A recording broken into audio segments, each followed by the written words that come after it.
Hello, everyone. Welcome back to Rollo Nixon from Nixon Disability Law, coming to you during our Veterans Month campaign, where we're talking about history, statistics, and some helpful tips for veterans and for those of us in our communities who love them and who recognize the great impact that they make on our lives. Okay. Today, we're going to talk about a bill that Congress passed that some of you may have heard of, but you may not recognize the name. Have you ever heard of the Servicemen's Readjustment Act of 1944? Perhaps you have, perhaps not. Its more common name is the GI Bill. What did the GI Bill do? The GI Bill created transition and support for veterans who were coming out of the Second World War and had to adjust to civilian life. As originally written, the GI Bill provided hospital care, low-interest mortgage loans, tuition support, and even unemployment benefits.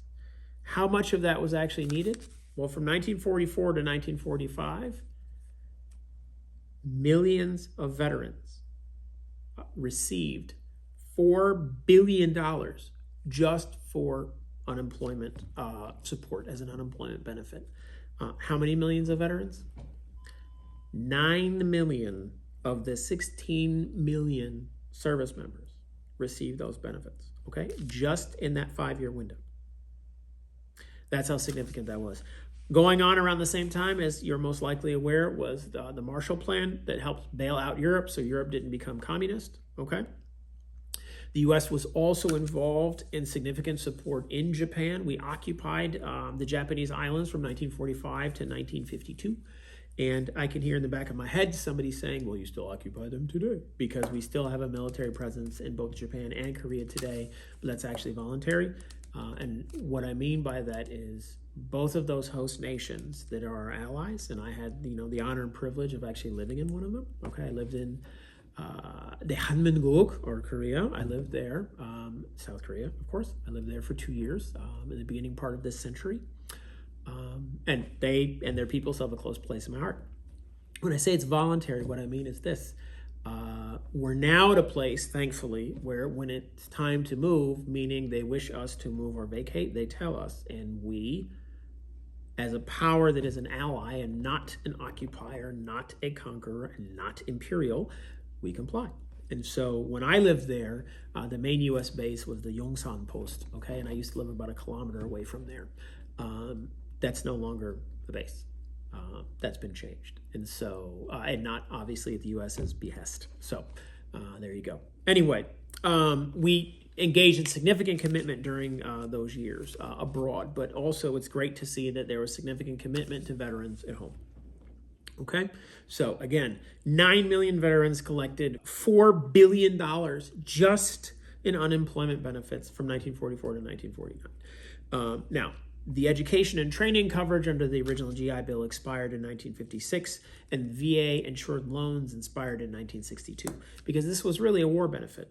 As a nation, in terms of VA compensation and other types of benefits, we were comfortable authorizing for service members who'd served in wars and their widows and children certain payments. But otherwise, they got nothing.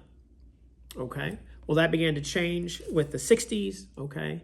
And the Readjustment Benefits Act of 1966 was passed that made the GI Bill permanent, okay? And so now, you've certainly heard of VA home loans. That's because of that act in 1966 and not the original GI Bill in 1944, okay?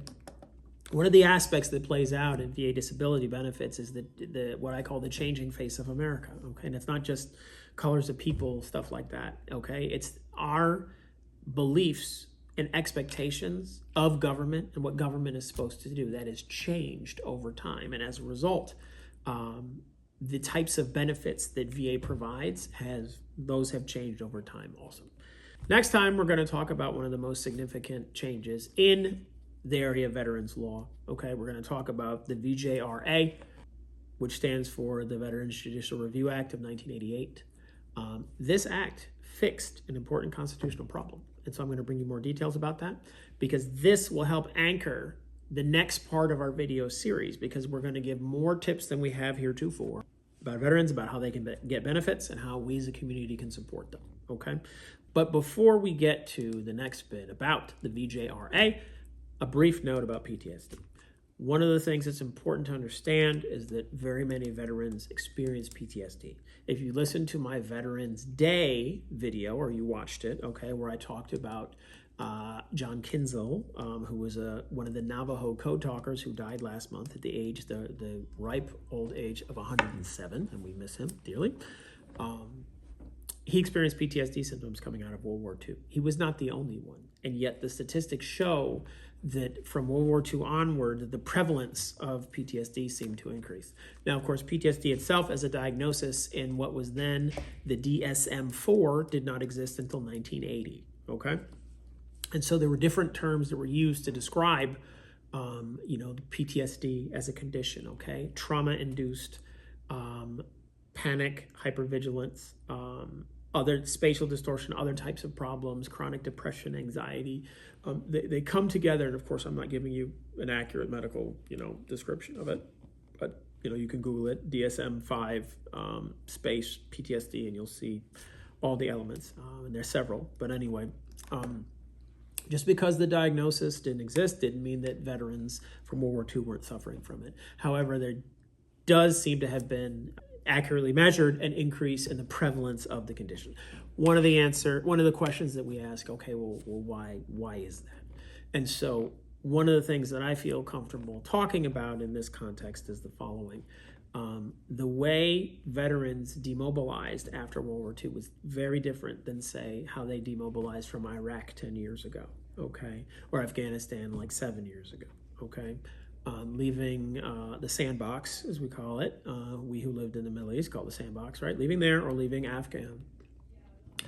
You could be back in U.S. mainland soil in a grocery store in 2 days, okay?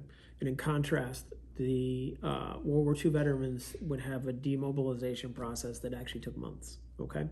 And they were together, and they could share their stories, they could process what they went through, they had time, they had each other, okay? And they had a country that received them well.